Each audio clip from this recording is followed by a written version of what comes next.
go to war with them through prayer. Supernatural work is what's going to change their heart, not a really good argument. It takes a miracle for them to believe, and that miracle comes from the Holy Spirit that opens their heart.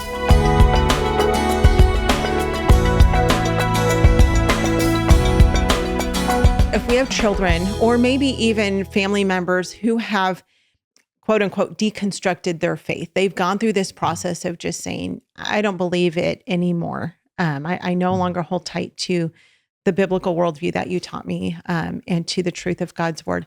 How do we approach young people who have gone through this process? Our first temptation as adults, when we come across kids that have gone through the process of deconstruction, is we think, okay, I know there's an answer to their questions. And so we try to answer all their questions.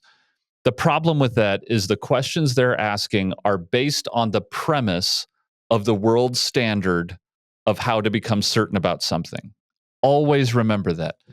So what you need to do is stop answering their questions and start asking them questions. Why do you think that's true?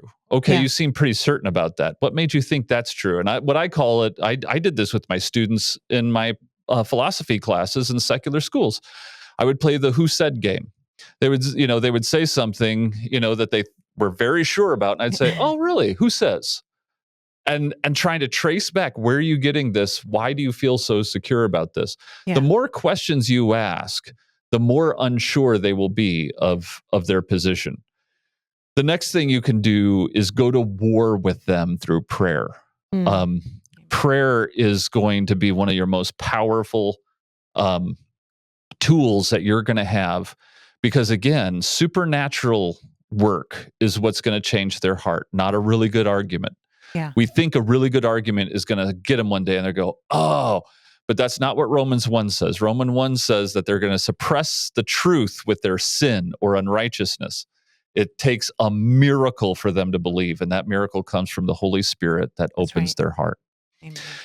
And I would say, sequester them. If you have any authority over them, sequester their technology. Take it away and say, stop dumbing yourself down with this stuff and start thinking with me, and mentor them through the extra time they will have away from their technology.